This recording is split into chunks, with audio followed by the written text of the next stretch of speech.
नंदीश्वर के जन्म, वर प्राप्ति, अभिषेक और विवाह का वर्णन।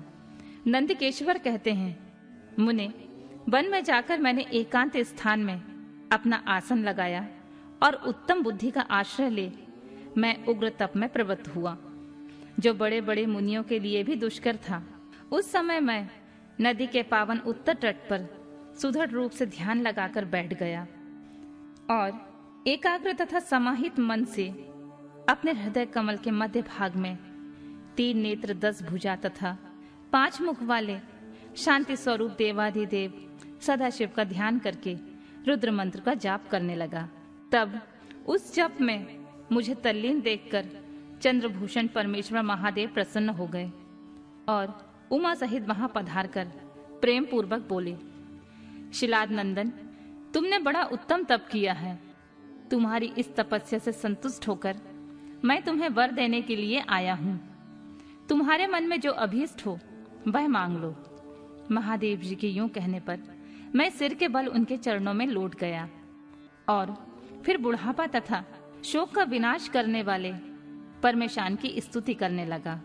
तब परम कष्टहारी वृषभ ध्वज परमेश्वर शंभु ने मुझ परम भक्ति संपन्न नंदी को, जिसके नेत्रों में आंसू छलक आए थे और जो सिर के बल चरणों में पड़ा था, अपने दोनों हाथों से पकड़कर उठा लिया और शरीर पर हाथ फेरने लगे।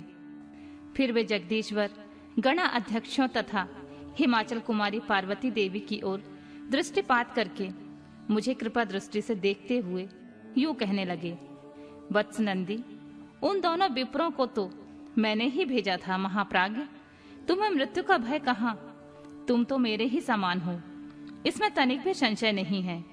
तुम अमर, अजय, दुख रहित, अपव्यय और अक्षय होकर सदा गणनायक बने रहोगे तथा पिता और सुहृद वर्ग सहित मेरे प्रियजन होगे। तुम में मेरे ही समान बल होगा। तुम नित्य मेरे पार्श्व भाग में स्थित रहोगे और तुम पर निरंतर मेरा प्रेम बना रहेगा। मेरी कृपा से जन्म, जरा और मृत्यु तुम पर अपना प्रभाव नहीं डाल सकेंगे। नंदीश्वर कहते हैं, मुने, यूं कहकर कृपा सागर शंभु ने कमलों की बनी हुई अपने शिरोमाला को उतारकर तुरंत ही मेरे गले में डाल दिया। विप्रवर, उस समय माला के गले में पड़ते ही मैं 3 नेत्र और 10 भुजाओं से संपन्न हो गया तथा शंकर सा प्रतीत होने लगा। तदनंतर परमेश्वर शिव ने मेरा हाथ पकड़कर पूछा, बताओ अब तुम्हें कौन सा उत्तम वर दूं? फिर उन वृषभ ध्वज ने अपनी जटा में स्थित हार के समान निर्मल जल को हाथ में ले तुम नदी हो जाओ यूं कहकर उसे छोड़ दिया। तब वह जल उत्तम ढंग से बहने वाली स्वच्छ जल से परिपूर्ण महान वेगशालिनी दिव्य रूपा 5 सुंदर नदियों के रूप में परिवर्तित हो गई। उनके नाम है जटोदका, त्रिस्त्रोता, वृषध्वनि, स्वर्णोदका और जम्बू नदी। मुने, यह पंचनद शिव के पृष्ठभाग की भांति परम शुभ है। महेश्वर के निकट इसका नाम लेने से यह परम पावन हो जाता है। जो मनुष्य पंचनद पर जाकर स्नान और जप करके परमेश्वर शिव का पूजन करता है, वह शिव सायुज्य को प्राप्त होता है, इसमें संशय नहीं है। तत्पश्चात शंभु ने उमा से कहा, अव्यव्य, मैं नंदी का अभिषेक करके इसे गणाध्यक्ष बनाना चाहता हूँ। इस विषय में तुम्हारी क्या राय है? तब उमा देवी बोली, देवेश, आप नंदी को गणाध्यक्ष पद प्रदान कर सकते हैं, क्योंकि परमेश्वर यह शिलाद नंदन मेरे लिए पुत्र सरीखा है। इसलिए नाथ, यह मुझे बहुत ही प्यारा है। तदनंतर भक्तवत्सल भगवान शंकर ने अपने अतुल बलशाली गणों को बुलाकर उनसे कहा, गणनायकों, तुम सब लोग मेरी एक आज्ञा का पालन करो। यह मेरा प्रिय पुत्र नंदीश्वर सभी गणनायकों का अध्यक्ष और गणों का नेता है। इसलिए तुम सब लोग मिलकर इसका मेरे गणों के अधिपति पद पर प्रेम पूर्वक अभिषेक करो। आज से यह नंदीश्वर तुम लोगों का स्वामी होगा। नंदीश्वर कहते हैं, मुने, शंकर जी के इस कथन पर सभी गणनायकों ने एवमस्तु कहकर उसे स्वीकार किया और वे सामग्री जुटाने में लग गए। फिर सब देवताओं और मुनियों ने मिलकर मेरा अभिषेक किया। तदनंतर मरुतों की मनोहारिणी दिव्य कन्या सुयशा से मेरा विवाह करवा दिया। उस समय मुझे बहुत से दिव्य वस्तुएं मिली। महामुने, इस प्रकार विवाह करके मैंने अपनी उस पत्नी के साथ शंभु, शिवा, ब्रह्मा और श्री हरि के चरणों में प्रणाम किया। तब त्रिलोकेश्वर भक्त वत्सल भगवान शिव पत्नी सहित मुझसे प्रेम पूर्वक बोले। ईश्वर ने कहा, सतपुत्र, यह तुम्हारी प्रिया सुयशा और तुम मेरी बात सुनो। तुम मुझे परम प्रिय हो, अतः मैं स्नेह पूर्वक तुम्हें मनोवांछित वर प्रदान करूंगा। गणेश्वर, नंदीश, देवी पार्वती सहित मैं तुम पर सदा संतुष्ट हूँ। इसलिए वत्स, तुम मेरा उत्तम वचन श्रवण करो। तुम मेरे अटूट प्रेमी, विशिष्ट, परम ऐश्वर्य संपन्न, महायोगी, महान धनुर्धारी, अजय, सबको जीतने वाले, महाबली और सदा पूज्य होगे।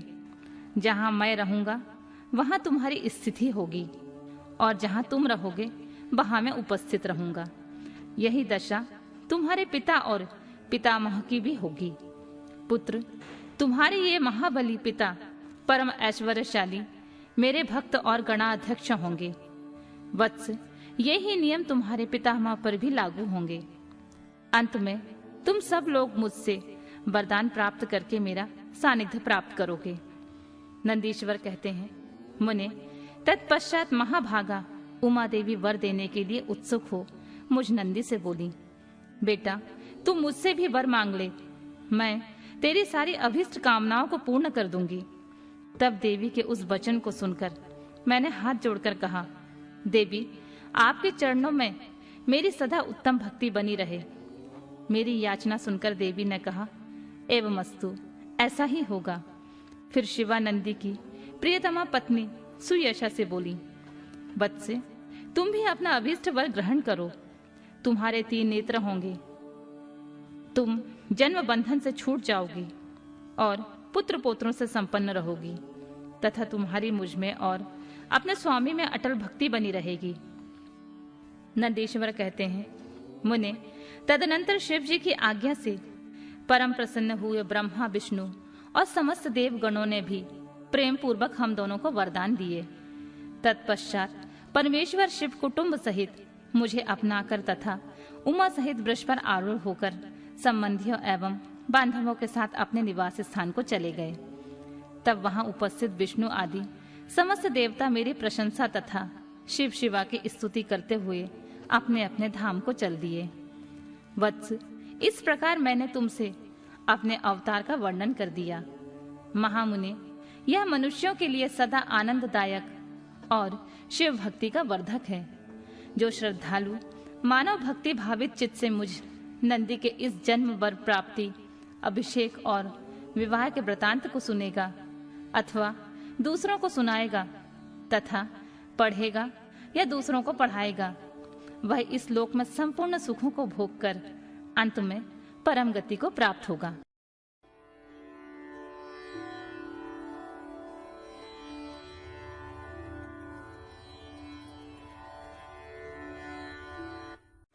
काल भैरव का महात्मा, विश्वानर की तपस्या और शिव जी का प्रसन्न होकर उनकी पत्नी सुचिष्मति के गर्भ से उनके पुत्र रूप में प्रकट होने का उन्हें वरदान देना। तदनंतर भगवान शंकर के भैरवा अवतार का वर्णन करके नंदीश्वर ने कहा, महामुने, परमेश्वर शिव उत्तमोत्तम लीलाएं रचने वाले तथा सत्पुरुषों के प्रेमी हैं। उन्होंने मार्गशीर्ष मास के कृष्ण पक्ष की अष्टमी को भैरव रूप से अवतार लिया था। इसलिए जो मनुष्य मार्गशीर्ष मास की कृष्ण अष्टमी को काल भैरव के सनिकट उपवास करके रात्रि में जागरण करता है, वह समस्त पापों से मुक्त हो जाता है। जो मनुष्य अत्यंत भी भक्ति पूर्वक जागरण सहित इस व्रत का अनुष्ठान करेगा, वह भी महापापों से मुक्त होकर सद्गति को प्राप्त हो जाएगा। प्राणियों के लाखों जन्मों में किए हुए जो पाप हैं, वे सब के सब काल भैरव के दर्शन से निर्मल हो जाते हैं। जो मूर्ख काल भैरव के भक्तों का अनिष्ट करता है वह इस जन्म में दुख भोग कर पुनः दुर्गति को प्राप्त होता है। जो लोग विश्वनाथ के भक्त तो हैं परंतु काल भैरव की भक्ति नहीं करते हैं, उन्हें महान दुख की प्राप्ति होती है। काशी में तो इसका विशेष प्रभाव पड़ता है। जो मनुष्य वाराणसी में निवास करके काल भैरव का भजन नहीं करता है, उसके पाप शुक्ल पक्ष में चंद्रमा की भांति बढ़ते रहते हैं। जो काशी में प्रत्येक भोमवार की कृष्ण अष्टमी के दिन कालराज का भजन पूजन नहीं करता, उसका पुण्य कृष्ण पक्ष के चंद्रमा के समान क्षीण हो जाता है। तदनंतर नंदीश्वर ने वीरभद्र तथा शरभावतार का वृतांत सुनाकर कहा, ब्रह्मपुत्र भगवान शिव जिस प्रकार प्रसन्न होकर विश्वानर मुनि के घर अवतीर्ण हुए थे, शशि मौली के उस चरित्र को तुम प्रेम पूर्वक श्रवण करो। उस समय वे तेज की निधि अग्नि रूपा सर्वात्मा परम प्रभु शिव अग्निलोक के अधिपति रूप से ग्रहपति नाम से अवतीर्ण हुए थे। पूर्व काल की बात है। नर्मदा के रमणीय तट पर नर्मपुर नाम का एक नगर था। उस नगर में विश्वानर नाम के एक मुनि निवास करते थे। उनका जन्म शांडिल्य के गोत्र में हुआ था। वे परम पावन पुण्यात्मा शिव भक्त ब्रह्म तेज की निधि और जितेंद्रिय थे। ब्रह्मचर्य आश्रम में उनकी बड़ी निष्ठा थी। वे सदा ब्रह्म यज्ञ में तत्पर रहते थे। फिर उन्होंने शुचितमती नाम की एक सद्गुणवती कन्या से विवाह कर लिया और वे ब्राह्मण चित कर्म करते हुए देवता तथा पितरों को प्रिय लगने वाला जीवन बिताने लगे। इस प्रकार जब बहुत सा समय व्यतीत हो गया, तब उन ब्राह्मण की भार्या सुचितमती, जो उत्तम व्रत का पालन करने वाली थी, अपने पति से बोली, प्राणनाथ, स्त्रियों के योग जितने आनंदप्रद भोग हैं, उन सबको मैंने आपकी कृपा से आपके साथ रहकर भोग लिया। परंतु नाथ, मेरे हृदय में एक लालसा चिरकाल से वर्तमान है और वह गृहस्थों के लिए भी उचित है। उसे आप पूर्ण करने की कृपा करें। स्वामी, यदि मैं वर पाने के योग्य हूं तो आप मुझे वर देना चाहते हैं तो मुझे महेश्वर सरीखा पुत्र प्रदान कीजिए। इसके अतिरिक्त मैं दूसरा वर नहीं चाहती। नंदीश्वर कहते हैं, मुने, पत्नी की बात सुनकर पवित्र व्रत परायण ब्राह्मण विश्वानर क्षण भर के लिए समाधिस्थ हो गए और हृदय में यूं विचार करने लगे, अहो, मेरी इस सूक्ष्मांगी पत्नी ने कैसा अत्यंत दुर्लभ वर मांगा है। यह तो मेरे मनोरथ पद से बहुत दूर है। अच्छा, शिव जी तो सब कुछ करने में समर्थ हैं। ऐसा प्रतीत होता है मानो उन शंभु ने ही इसके मुख में बैठकर वाणी रूप से ऐसी बात कही है। अन्यथा दूसरा कौन ऐसा करने में समर्थ हो सकता है। तदनंतर वे एक पत्नी व्रती मुनि विश्वानर पत्नी को आश्वासन देकर वाराणसी में गए और घोर तप के द्वारा भगवान शिव के वीरेश लिंग की आराधना करने लगे। इस प्रकार उन्होंने 1 वर्ष पर्यंत भक्ति पूर्वक उत्तम वीरेश लिंग की त्रिकाल अर्चना करते हुए अद्भुत तप किया। 13वां मास आने पर एक दिन वे दुष्वर प्रातः काल त्रिपथगामिनी गंगा के जल में स्नान करके ज्यों ही वीरेश के निकट पहुंचे, त्यों ही उन तपोधन को उस लिंग के मध्य में एक 8 वर्षीय त्रिमूर्ति भूषित बालक दिखाई दिया। उस नग्न शिशु के नेत्र कानों तक फैले हुए थे। ओंठों पर गहरी लालिमा छाई हुई थी। मस्तक पर पीले रंग का सुंदर जटा सुशोभित थी। उसके मुख पर हंसी खेल रही थी। वह शैशवोचित अलंकार और चिता भस्म धारण किए हुए था तथा अपनी लीला से हंसता हुआ श्रुति सूत्रों का पाठ कर रहा था। उस बालक को देखकर विश्वानर मुनि कृतार्थ हो गए और आनंद के कारण उनका शरीर रोमांचित हो उठा तथा बारंबार नमस्कार है यो उनका हृदय उद्गार फूट पड़ा। फिर वे अभिलाषा पूर्ण करने वाले 8 पद्यों द्वारा बाल रूपधारी परमानंद स्वरूप शंभु का स्तवन करते हुए बोले, भगवान, आप ही एकमात्र अद्वितीय ब्रह्मा हैं। यह सारा जगत आपका ही स्वरूप है। यहाँ अनेक कुछ भी नहीं है। यह बिल्कुल सत्य है कि एकमात्र रुद्र के अतिरिक्त दूसरे किसी की सत्ता नहीं है। इसलिए मैं आप महेश की शरण ग्रहण करता हूँ। शंभु, आप ही सबके कर्ता हर्ता हैं, तथा जैसे आत्मधर्म एक होते हुए भी अनेक रूपों से दिखता है, उसी प्रकार आप भी एक रूप होकर नाना रूपों में व्याप्त हैं। फिर भी आप रूप रहित हैं। इसलिए आप ईश्वर के अतिरिक्त मैं किसी दूसरे की शरण नहीं ले सकता।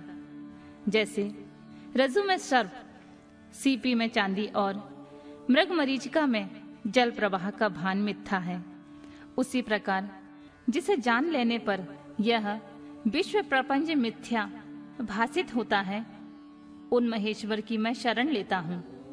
शंभु, जल में जो शीतलता, अग्नि में जो दाहकता, सूर्य में गर्मी, चंद्रमा में आहतकारिता, पुष्प में गंध और दुग्ध में घी विद्यमान है, वह आपका ही स्वरूप है। अतः मैं आपकी शरण हूँ। आप कान रहित होकर शब्द सुनते हैं, नासिका विहीन होकर सूंघते हैं, पैर न होने पर भी दूर तक चले जाते हैं, नेत्रहीन होकर भी सब कुछ देखते हैं और जिह्वा रहित होकर भी समस्त रसों के ज्ञाता हैं।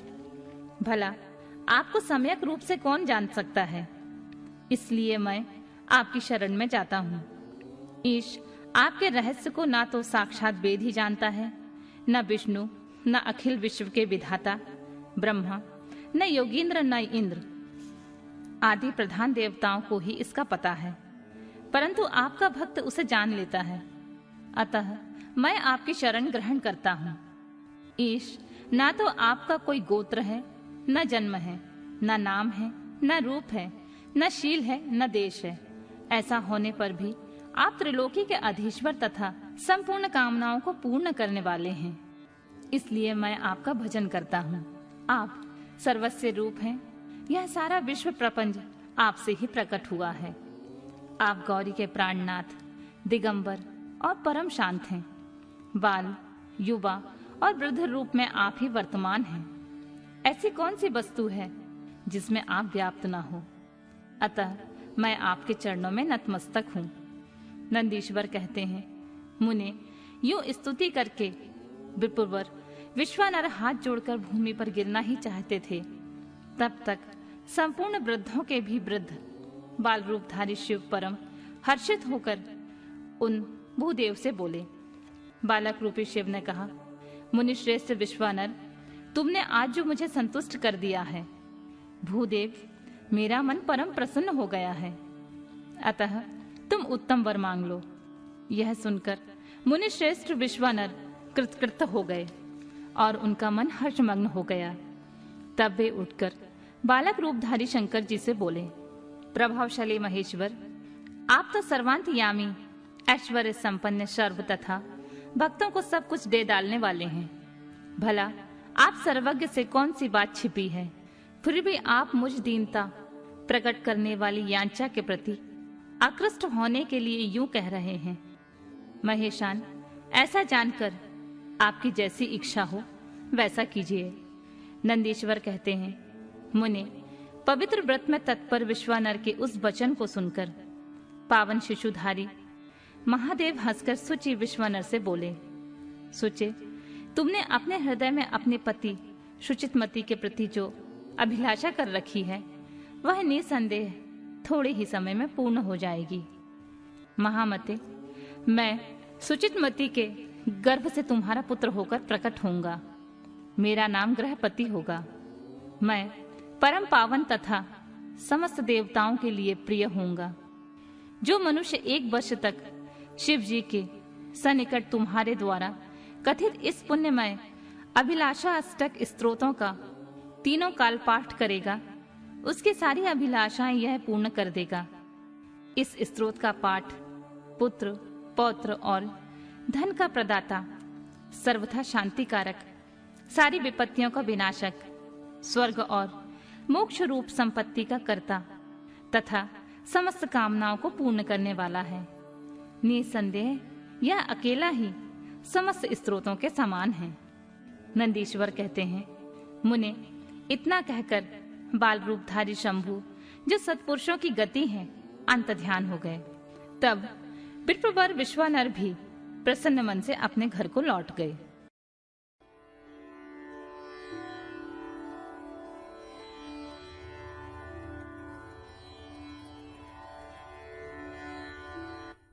शिव जी का शुचितमती के गर्भ से प्राकट्य। ब्रह्मा द्वारा बालक का संस्कार करके गृहपति नाम रखा जाना। नारद जी द्वारा उसका भविष्य कथन। पिता की आज्ञा से गृहपति का काशी में जाकर तप करना। इंद्र का वर देने के लिए प्रकट होना। गृहपति का उन्हें ठुकराना। शिव जी का प्रकट होकर उन्हें वरदान देकर दिक्पाल पद प्रदान करना तथा अग्निश्वर लिंग और अग्नि का महात्म्य। नंदीश्वर कहते हैं, मुने, घर आकर उस ब्राह्मण ने बड़े हर्ष के साथ अपनी पत्नी से सारा वृत्तांत कह सुनाया। उसे सुनकर उनकी पत्नी को महान आनंद प्राप्त हुआ।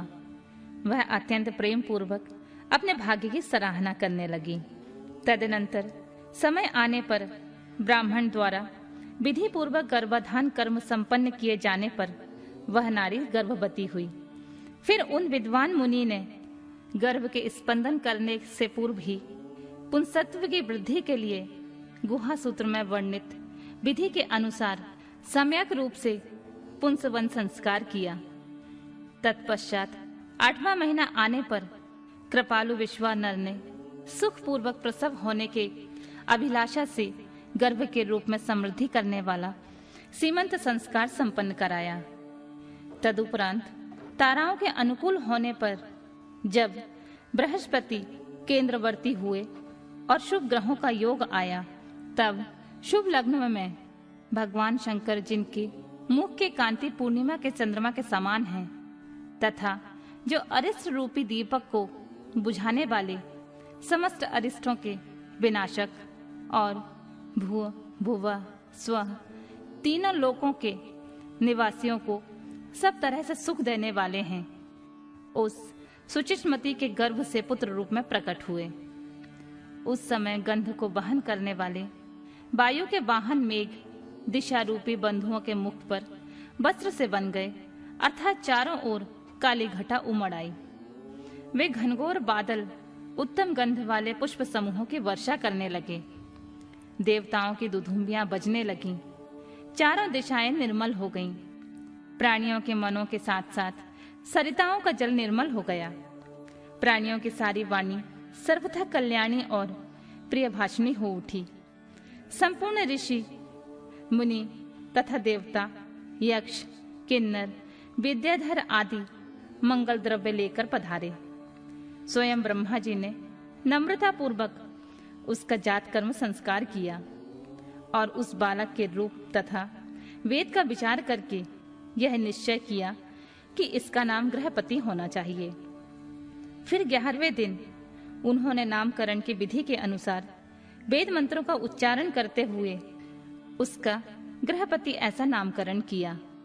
तत्पश्चात सबके पितामह ब्रह्मा चारों वेदों में कथित आशीर्वादात्मक मंत्रों द्वारा उसका अभिनंदन करके हंस पर आरूढ़ हो अपने लोकों को चले गए। तदुनंतर शंकर भी अपने लोक की गति का आश्रय ले उस बालक की उचित रक्षा का विधान करके अपने वाहन पर चढ़कर अपने धाम को पधार गए। इसी प्रकार श्री हरि ने भी अपने लोक की राह ली। इस प्रकार सभी देवता, ऋषि, मुनि आदि भी प्रशंसा करते हुए अपने अपने स्थान को पधार गए। तदनंतर ब्राह्मण देवता ने यथासंभव सब संस्कार करते हुए बालक को वेदा अध्ययन कराया। तत्पश्चात 9वां वर्ष आने पर माता पिता की सेवा में तत्पर रहने वाले विश्वानर नंदन गृहपति को देखने के लिए वह नारद जी पधारे। बालक ने माता पिता सहित नारद जी को प्रणाम किया। फिर नारद जी ने बालक की हस्तरेखा, जिहा, तालु आदि को देखकर कहा, मुनि विश्वानर, मैं तुम्हारे पुत्र के लक्षणों का वर्णन करता हूँ। तुम आदर पूर्वक उसका श्रवण करो। तुम्हारा यह पुत्र परम भाग्यवान है। इसके संपूर्ण अंगों के लक्षण शुभ हैं, किंतु इसके सर्वगुण संपन्न संपूर्ण शुभ लक्षणों से समन्वित और चंद्रमा के समान संपूर्ण निर्मल कलाओं से सुशोभित होने पर भी विधाता इसकी रक्षा करें। इसलिए सब तरह के उपायों द्वारा इस शिशु की रक्षा करनी चाहिए, क्योंकि विधाता के विपरीत होने पर गुण भी दोष हो जाता है। मुझे शंका है कि इसके 12वें वर्ष में इस पर बिजली अथवा अग्नि द्वारा विघ्न आएगा। यूं कहकर नारद जी जैसे आए थे वैसे ही देवलोक को चले गए। सनत कुमार जी नारद जी का कथन सुनकर पत्नी सहित विश्वानर ने समझ लिया यह तो बड़ा भयंकर वज्रपात हुआ। फिर वे हाय मैं मारा गया यूं कहकर छाती पीटने लगे और पुत्र शोक से व्याकुल होकर गहरी मूर्छा में वशीभूत हो गए। उधर सुचितमती भी दुख से पीड़ित हो अत्यंत ऊंचे स्वर में हाहाकार करती हुई धाड़ मारकर रो पड़ी।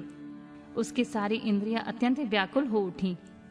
तब पत्नी के आर्तनाद को सुनकर विश्वानर भी मूर्छा त्याग कर उठ बैठे और क्या हुआ क्या हुआ यूं उच्च स्वर में बोलते हुए कहने लगे, गृहपति जो मेरा बाहर विचरने वाला प्राण, मेरी सारी इंद्रियों का स्वामी तथा मेरे अंतरात्मा में निवास करने वाला है, कहाँ है? तब माता पिता को इस प्रकार अत्यंत शोकग्रस्त देखकर शंकर के अंश से उत्पन्न हुआ यह बालक गृहपति मुस्कुराकर बोला, माताजी तथा पिताजी बताइए इस समय आप लोगों के रोने का क्या कारण है? किस लिए आप लोग फूट फूट कर रो रहे हैं? कहां से ऐसा भय आप लोगों को प्राप्त हुआ है? यदि मैं आपकी चरण रेणुओं से अपने शरीर की रक्षा कर लूं, तो मुझ पर काल भी अपना प्रभाव नहीं डाल सकता। फिर इस तुच्छ चंचल एवं अल्प बल वाली मृत्यु की तो बात ही क्या। माता पिताजी आप लोग मेरी प्रतिज्ञा सुनिए। यदि मैं आप लोगों का पुत्र हूं तो ऐसा प्रयत्न करूंगा जिससे मृत्यु भी भयभीत हो जाएगी। मैं सत्पुरुषों को सब कुछ दे डालने वाले सर्वज्ञ महामृत्युंजय की भली भांति आराधना करके महाकाल को भी जीत लूंगा। यह मैं आप लोगों से बिल्कुल सत्य कह रहा हूँ। नंदीश्वर कहते हैं, मुने तब वे दुष्ट दंपति शोक में संतृप्त हो रहे थे। गृहपति के ऐसे वचन को सुनकर अकाल में हुई अमृत की घनघोर वृष्टि के समान थे। सुनकर संताप रहित कहकर यूं कहने लगे, बेटा तू उन शिव की शरण में जा जो ब्रह्मा आदि के भी कर्ता, मेघ वाहन, अपनी महिमा से कभी युत न होने वाले और विश्व की रक्षामणि हैं। नंदीश्वर कहते हैं, मुने माता पिता की आज्ञा पाकर गृहपति ने उनके चरणों में प्रणाम किया। फिर उनकी प्रदक्षिणा करके और उन्हें बहुत तरह से आश्वासन देकर वे वहां से चल पड़े और उस काशीपुरी में जा पहुंचे जो ब्रह्मा और नारायण आदि देवों के लिए भी दुष्प्राय महाप्रलय के संताप का विनाश करने वाली और विश्वनाथ द्वारा सुरक्षित थी, तथा जो कंठ प्रदेश में हार की तरह पड़ी हुई गंगा से सुशोभित तथा विचित्र गुणशालिनी हर पत्नी गिरजा से विभूषित थी। वहां पहुंचकर वे विप्रवर पहले मणिकर्णिका पर गए। वहां उन्होंने विधि पूर्वक स्नान करके भगवान विश्वनाथ का दर्शन किया। फिर बुद्धिमान गृहपति ने परमानंद मग्न हो त्रिलोकी के प्राणियों की प्राण रक्षा करने वाले शिव को प्रणाम किया। उस समय उनकी अंजलि बंधी हुई थी और सिर झुका हुआ था। वे बारंबार उस शिवलिंग की ओर देखकर हृदय में हर्षित हो रहे थे और यह सोच रहे थे कि यह लिंग निसंदेह स्पष्ट रूप से आनंद कंद ही है। वे कहने लगे, अहो आज मुझे जो सर्वव्यापी श्रीमान विश्वनाथ का दर्शन हुआ है, इसलिए इस चराचर त्रिलोकी में मुझसे बढ़कर धन्यवाद का पात्र कोई दूसरा नहीं है। जान पड़ता है मेरा भाग्योदय होने से ही उन दिनों में महर्षि नारद ने आकर वैसी बात कही थी, जिसके कारण आज मैं कृतकृत हो रहा हूँ। नंदीश्वर कहते हैं, मुने इस प्रकार आनंद अमृत रूपी रसों द्वारा पारण करके गृहपति ने शुभ दिन में सर्वहितकारी शिवलिंग की स्थापना की और पवित्र गंगा जल से भरे हुए 108 कलशों द्वारा शिव जी को स्नान कराकर ऐसे घोर नियमों को स्वीकार किया जो अंकृतात्मा पुरुषों के लिए भी दुष्कर थे।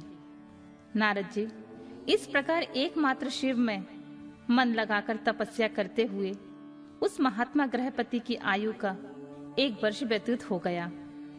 तब जन्म से 12वें वर्ष आने पर नारद जी के कहे हुए उस वचन को सत्य सा करते हुए वज्रधारी इंद्र उनके निकट पधारे और बोले, विप्रवर, मैं इंद्र हूं और तुम्हारे शुभ व्रत से प्रसन्न होकर आया हूं। अब तुम वर मांग लो, मैं तुम्हारे मनोवांछा पूर्ण कर दूंगा। तब गृहपति ने कहा, मधुबन, मैं जानता हूं आप वज्रधारी इंद्र हैं, परंतु मैं आपसे वर याचना नहीं करना चाहता हूं। मेरे वरदायक तो शंकर जी ही होंगे। इंद्र बोले, शिष्यो, शंकर मुझसे भिन्न थोड़ी ही हैं। अरे मैं देवराज हूं, अतः तुम अपनी मूर्खता का परित्याग करके वर मांग लो, देर मत करो। गृहपति ने कहा, पाक शासन, आप अहिल्या का सतीत्व नष्ट करने वाले दुराचारी पर्वत शत्रु ही है ना? आप जाइए, क्योंकि मैं पशुपति के अतिरिक्त किसी अन्य देव के सामने स्पष्ट रूप से प्रार्थना नहीं करना चाहता। नंदीश्वर कहते हैं, मुने, गृहपति के उस वचन को सुनकर इंद्र के नेत्र क्रोध से लाल हो गए। वे अपने भयंकर वज्र को उठाकर उस बालक को डराने धमकाने लगे। तब बिजली की ज्वालाओं से व्याप्त उस वज्र को देखकर बालक गृहपति को नारद जी के वाक्य स्मरण हो आए। फिर तो वे भय से व्याकुल होकर मूर्छित हो गए। तदनंतर अज्ञान अंधकार को दूर भगाने वाले गौरीपति शंभु वहां प्रकट हो गए और अपने हस्त स्पर्श से उसे जीवन दान देते हुए बोले, वत्स, उठ उठ, तेरा कल्याण हो। तब रात्रि के समय मूंदे हुए कमल की तरह उनके नेत्र कमल खुल गए और उसने उठकर अपने सामने सैकड़ों सूर्यों से भी अधिक प्रकाशमान शंभु को उपस्थित देखा। उनके ललाट में तीसरा नेत्र चमक रहा था, गले में नीला चिन्ह था, ध्वजा पर वृषभ का स्वरूप दिख रहा था। वाम अंग में गिरजा देवी विराजमान थीं। मस्तक पर चंद्रमा सुशोभित था। बड़ी बड़ी जटाओं से उनकी अद्भुत शोभा हो रही थी। वे अपने आयु त्रिशूल और आजगव धनुष धारण किए हुए थे। कपूर के समान गौण वर्ण का शरीर अपनी प्रभा बिखेर रहा था। वे गज चर्म लपेटे हुए थे। उन्हें देखकर शास्त्र कथित लक्षणों तथा गुरु वचनों से जब गृहपति ने समझ लिया कि ये महादेव ही हैं, तब हर्ष के मारे उनके नेत्रों से आंसू छलक गए, गला रुंध गया और शरीर रोमांचित हो उठा। वे क्षण मस्तक अपने आप को भूलकर चित्रकूट एवं तिपुत्रक पर्वत की भांति निश्चल खड़े रह गए। जब वे स्तवन करने लगे, नमस्कार करने अथवा कुछ भी करने में समर्थ ना हो सके, तब शिवजी मुस्कुराकर बोले, गृहपते, जान पड़ता है तुम वज्रधारी इंद्र से डर गए हो। वत्स, तुम भयभीत मत हो, क्योंकि मेरे भक्त पर इंद्र और वज्र की कौन कहे, यमराज भी अपना प्रभाव नहीं डाल सकते। यह तो मैंने तुम्हारी परीक्षा ली है और मैंने ही तुम्हें इंद्र रूप धारण करके डराया है। भद्र, अब तुम्हें वर देता हूं, आज से तुम अग्निपथ के भागी होगे। तुम समस्त देवताओं के लिए वरदाता बनोगे। अग्नि, तुम समस्त प्राणियों के अंदर जठार अग्नि के रूप में विचरण करोगे। तुम्हें दिक्पाल रूप से धर्मराज और इंद्र के मध्य में राज्य की प्राप्ति होगी। तुम्हारे द्वारा स्थापित यह शिवलिंग तुम्हारे नाम पर अग्नीश्वर नाम से प्रसिद्ध होगा। यह सब प्रकार के तेजों की वृद्धि करने वाला होगा। जो लोग इस अग्नीश्वर लिंग के भक्त होंगे, उन्हें बिजली और अग्नि का भय नहीं रह जाएगा। अग्निमांध नामक रोग नहीं होगा, ना कभी उनकी अकाल मृत्यु होगी। काशीपुरी में स्थित संपूर्ण समृद्धियों के प्रदाता अग्नीश्वर की भली भांति अर्चना करने वाला भक्त यदि प्रारब्धवश किसी अन्य स्थान में भी मृत्यु को प्राप्त होगा, तो भी वह बाह्य लोक में प्रतिष्ठित होगा।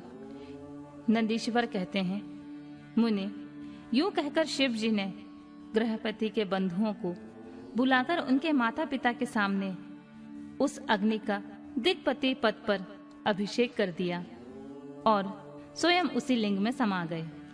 तात, इस प्रकार मैंने तुमसे परमात्मा शंकर के गृहपति नामक अगणित अवतार का, जो दुष्टों को पीड़ित करने वाला है, वर्णन कर दिया है। जो सुदृढ़ पराक्रमी जितेंद्रिय पुरुष अथवा सत्व संपन्न स्त्रियां अग्नि प्रवेश कर जाती हैं, वे सब के सब अग्नि सरीखे तेजस्वी होते हैं। इस प्रकार जो ब्राह्मण अग्निहोत्र पारायण ब्रह्मचारी तथा पंचाग्नि का सेवन करने वाले हैं, वे अग्नि के समान वर्चस्वी होकर अग्निलोक में विचरते हैं। जो शीतकाल में शीत निवारण के निमित्त बोझ की बोझ लकड़ियां दान करता है अथवा जो अग्नि की इष्टि करता है, उस अग्नि के सनिकट निवास करता है। जो श्रद्धा पूर्वक किसी अनाथ मृतक का अग्नि संस्कार कर देता है अथवा स्वयं शक्ति न होने पर दूसरे को प्रेरित करता है, वह अग्निलोक में प्रशंसित होता है। दुजातियों के लिए परम कल्याणकारक एक अग्नि ही है। वही निश्चय रूप से गुरु, देवता, व्रत, तीर्थ अथवा सब कुछ है। जितनी अपावन वस्तुएं हैं, वे सब अग्नि का संसर्ग होने से उसी क्षण पावन हो जाती हैं। इसलिए अग्नि को पावक कहा जाता है। जो सृष्टि रचने वाली, पालन करने वाली और संहार करने वाली है, भला इसके बिना कौन सी वस्तु दृष्टिगोचर हो सकती है। इनके द्वारा भक्षण किए हुए धूप, दीप, नैवेद्य, दूध, दही, घी और खंड आदि का देवगण स्वर्ग में भी सेवन करते हैं।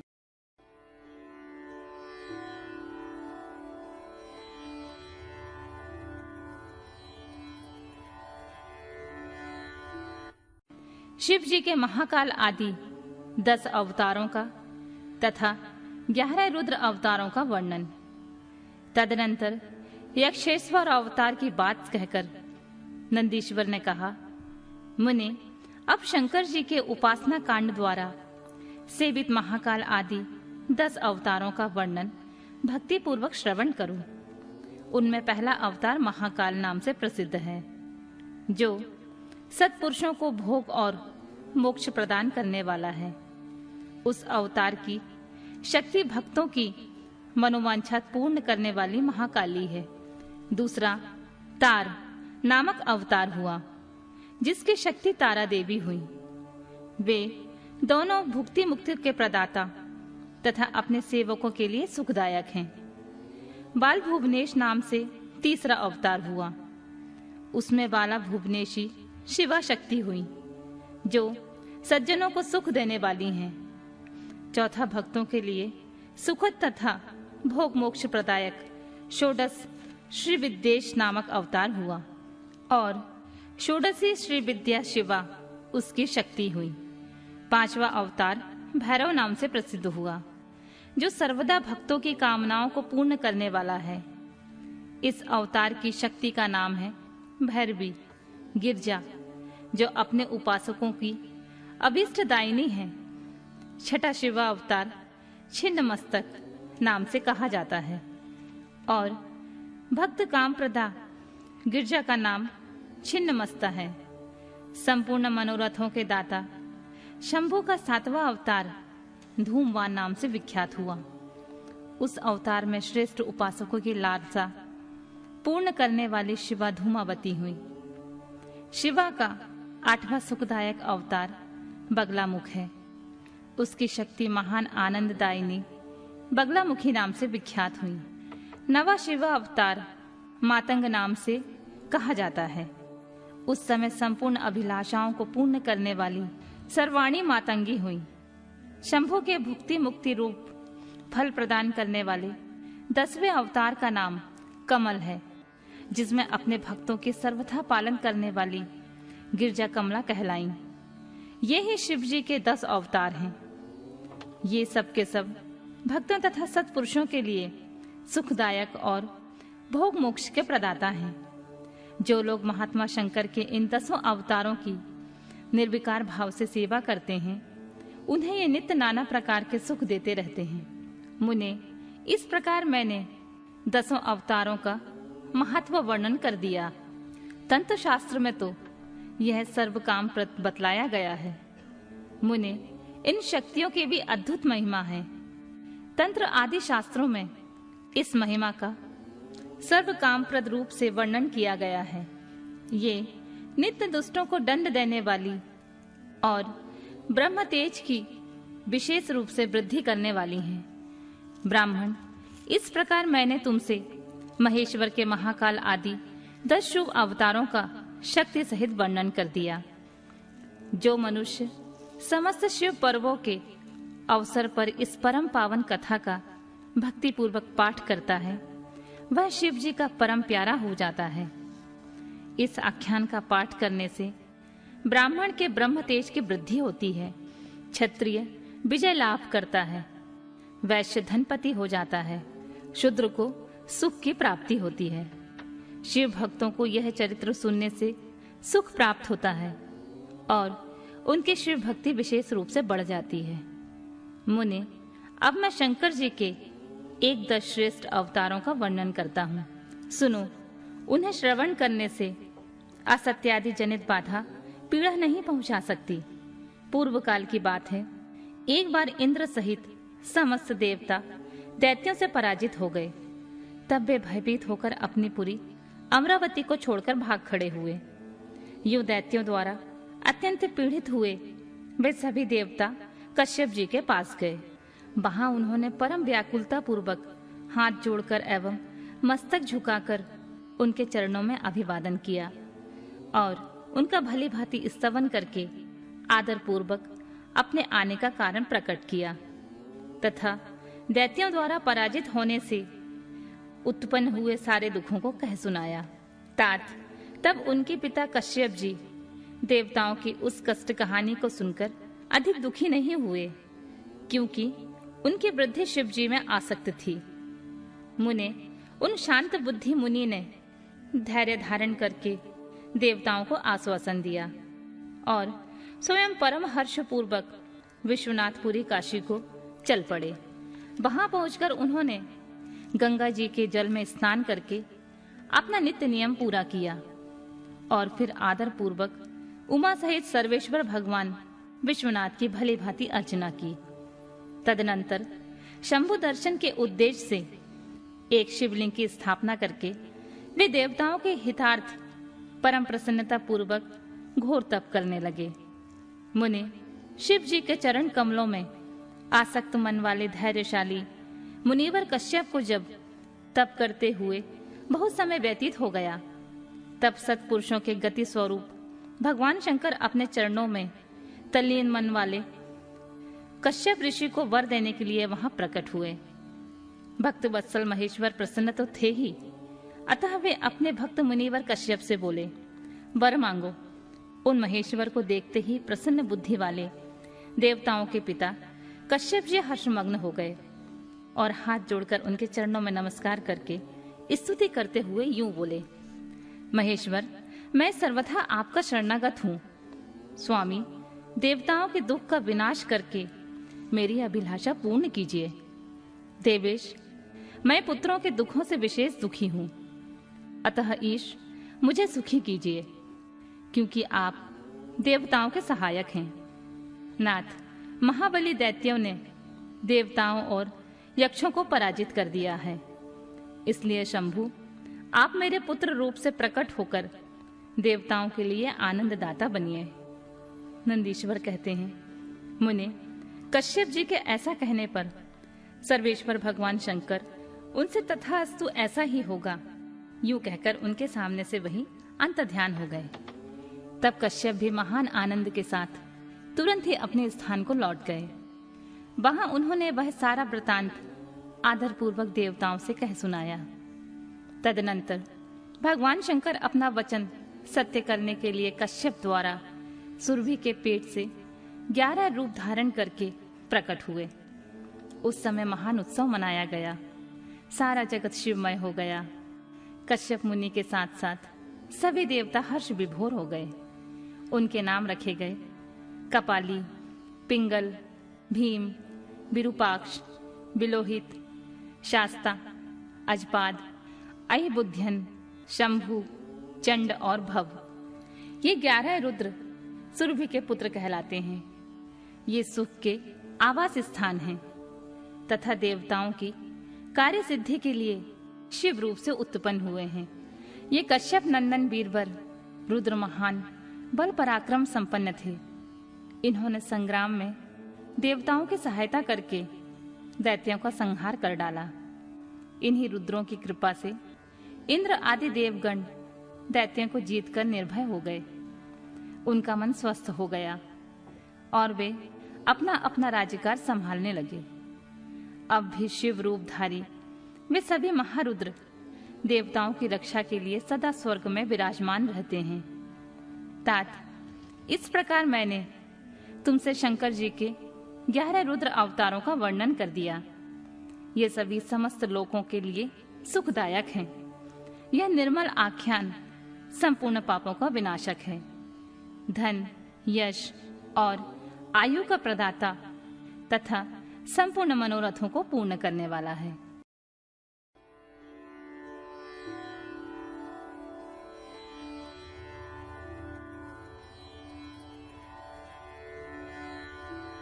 शिव जी के दुर्वासा अवतार तथा हनुमद अवतार का वर्णन। नंदीश्वर कहते हैं, महामुनि, अब शंभु के दूसरे चरित्र को सुनिए, जिसमें शंकर जी धर्म के लिए दुर्वासा होकर प्रकट हुए थे। प्रेम पूर्वक श्रवण करो। अनुसुईया के पति ब्रह्मा बेता तपस्वी अत्रि ने ब्रह्मा जी के निर्देशानुसार पत्नी सहित ऋक्ष कुल पर्वत पर जाकर पुत्र कामना से घोर तप किया। उनके तप से प्रसन्न होकर ब्रह्मा, विष्णु और महेश्वर तीनों उनके आश्रम पर गए। उन्होंने कहा कि हम तीनों संसार के ईश्वर हैं। हमारे अंश से तुम्हारे 3 पुत्र होंगे, जो त्रिलोकी में विख्यात तथा माता पिता का यश बढ़ाने वाले होंगे। यूं कहकर वे चले गए। ब्रह्मा जी के अंश से चंद्रमा हुए, जो देवताओं के समुद्र में डाले जाने पर समुद्र से प्रकट हुए थे। विष्णु के अंश से श्रेष्ठ संन्यास पद्धति को प्रचलित करने वाले दत्त उत्पन्न हुए और रुद्र के अंश से मुनिवर दुर्वासा ने जन्म लिया। इन दुर्वासा ने महाराज अम्बरीश की परीक्षा की थी। जब सुदर्शन चक्र ने इनका पीछा किया, तब शिव जी के आदेश से अम्बरीश के द्वारा प्रार्थना करने पर चक्र शांत हुआ। इन्होंने भगवान राम की भी परीक्षा की। काल ने मुनि का वेश धारण करके श्री राम के साथ यह शर्त की थी कि मेरे साथ बात करते समय श्री राम के पास कोई न आए। जो आएगा उसका निर्वासन कर दिया जाएगा। दुर्वासा जी ने हट करके लक्ष्मण जी को भेजा। तब श्री राम ने तुरंत लक्ष्मण का त्याग कर दिया। इन्होंने भगवान श्री कृष्ण की परीक्षा की और उनको श्री रुक्मणी सहित रथ में जोता। इस प्रकार दुर्वासा मुनि ने अनेक विचित्र चरित्र किए। मुनि, अब इसके बाद तुम हनुमान जी का चरित्र श्रवण करो। हनुमत रूप से शिव जी ने बड़ी उत्तम लीलाएं की हैं। विप्रवर, इसी रूप से महेश्वर ने भगवान राम का परम हित किया था। वह सारा चरित्र सब प्रकार के सुखों का दाता है। उसे तुम प्रेम पूर्वक सुनो। एक समय की बात है, जब अत्यंत अद्भुत लीला करने वाले गुणशाली भगवान शंभु को विष्णु के मोहिनी रूप का दर्शन प्राप्त हुआ, तब वे कामदेव के बाण से आहत हुए की तरह शुद्ध हो उठे। उस समय उन परमेश्वर ने राम कार्य की सिद्धि के लिए अपना वीर्य याद किया। तब सप्तर्षियों ने उस वीर्य को पुत्र पुटक में स्थापित कर दिया, क्योंकि शिव जी ने ही राम कार्य के लिए आदर पूर्वक उनके मन में प्रेरणा की थी। तत्पश्चात उन महर्षियों ने शंभु के उस वीर्य को राम कार्य की सिद्धि के लिए गौतम कन्या अंजनी में कान के रास्ते स्थापित कर दिया। तब समय आने पर उस गर्भ से शंभु महान बल पराक्रम संपन्न बानर शरीर धारण करके उत्पन्न हुए। उनका नाम हनुमान रखा गया। महाबली कपीश्वर हनुमान जब शिशु ही थे, उसी समय उदय होते ही सूर्यबिंब को छोटा सा फल समझकर तुरंत ही उसे निगल गए। जब देवताओं ने उनकी प्रार्थना की, तब उन्होंने उसे महाबली सूर्य जानकर उगल दिया। तब देवर्षियों ने उन्हें शिव का अवतार माना और बहुत सा वरदान दिया। तदनंतर हनुमान अत्यंत हर्षित हो अपनी माता के पास गए और उन्होंने सारा वृतांत आदरपूर्वक कह सुनाया। फिर माता की आज्ञा से धीर वीर कपि हनुमान ने नित्य सूर्य के निकट जाकर उनसे अनायासी सारी विद्याएं सीख ली। तदनंतर रुद्र के अंशभूत कपि श्रेष्ठ हनुमान सूर्य की आज्ञा से सूर्यांश से उत्पन्न हुए सुग्रीव के पास चले गए। इसके लिए उन्हें अपनी माता से भी अनुज्ञा मिल चुकी थी। तदनंतर नंदीश्वर ने भगवान राम का संपूर्ण चरित्र संक्षेप में वर्णन करके कहा, मुने, इस प्रकार कपिश्रेष्ठ हनुमान ने सब तरह से श्री राम का कार्य पूरा किया।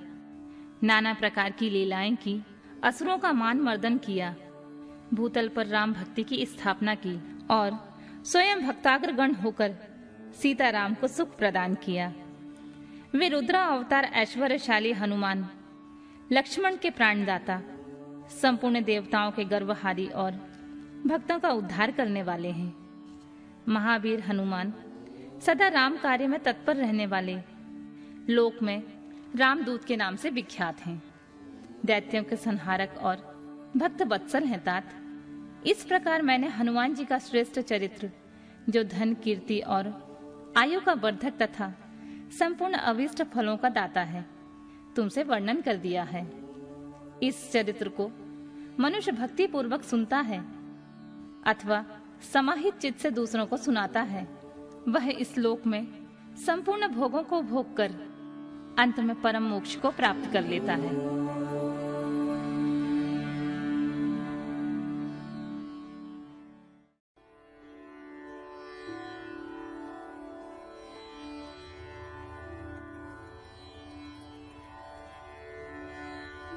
शिव जी के पिपलाद अवतार के प्रसंग में देवताओं की दधीच मुनि से अस्थि याचना, दधीच का शरीर त्याग, वज्र निर्माण तथा उसके द्वारा वृतासुर का वध, सुवर्चा का देवताओं को शाप, पिपलाद का जन्म और उनका विस्तृत वृतांत।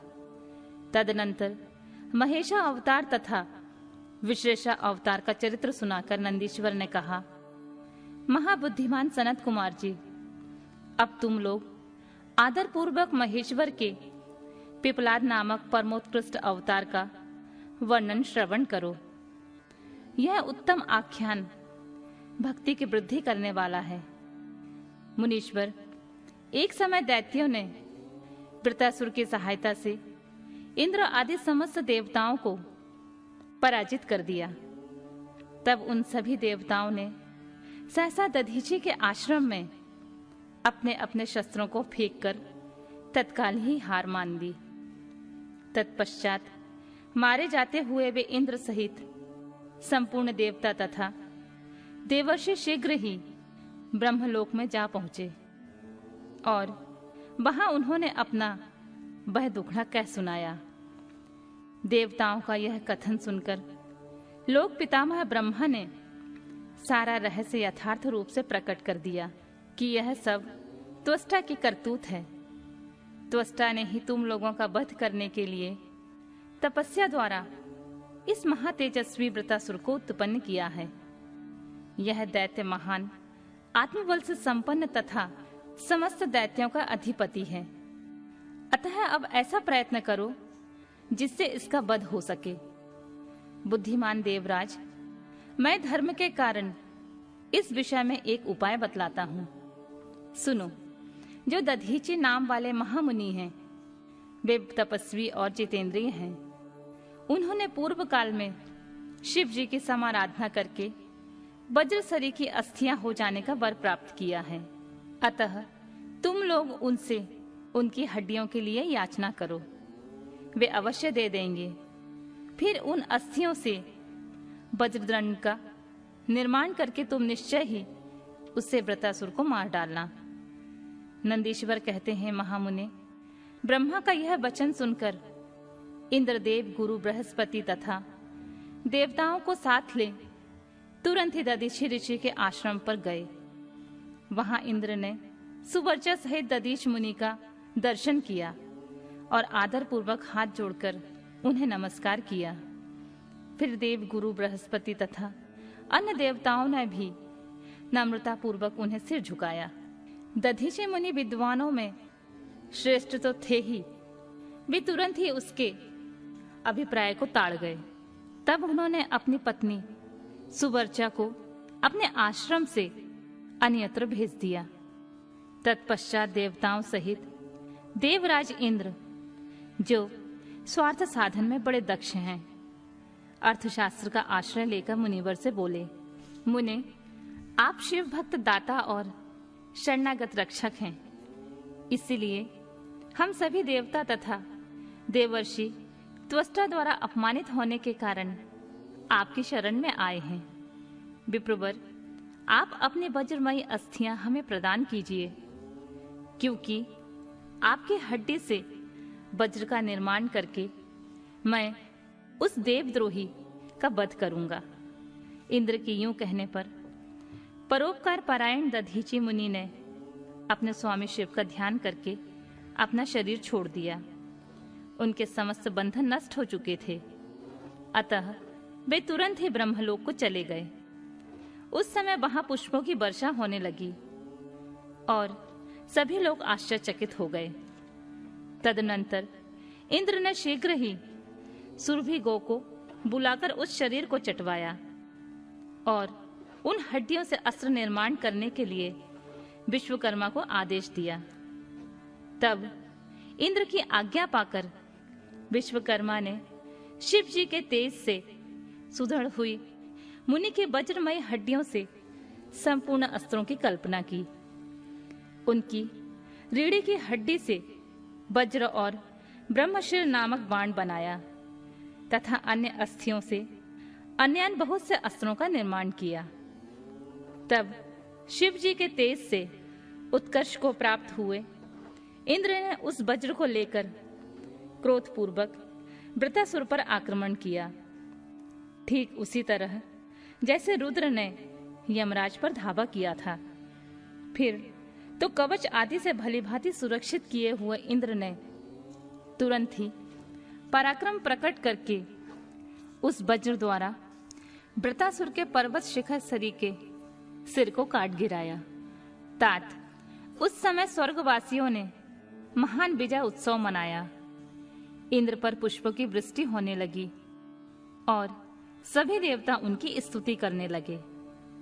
तदनंतर महान आत्मबल से संपन्न दधीच मुनि की पतिव्रता पत्नी सुवर्चा पति की आज्ञा अनुसार अपने आश्रम के भीतर गई। वहां देवताओं के लिए पति को मरा हुआ जानकर वह देवताओं को शाप देती हुई बोली, अहो, इंद्र सहित ये सभी देवता बड़े दुष्ट हैं और अपना कार्य सिद्ध करने में निपुण, मूर्ख तथा लोभी हैं। इसलिए ये सब के सब आज से मेरे शाप से पशु हो जाएं। इस प्रकार उस तपस्वी मुनि पत्नी सुवर्चा ने उन इंद्र आदि समस्त देवताओं को शाप दे दिया। तत्पश्चात उस पतिव्रता ने पतिलोक में जाने का विचार किया। फिर तो मनीषवी ने सुवर्चा ने परम पवित्र लकड़ियों द्वारा एक चिता तैयार की।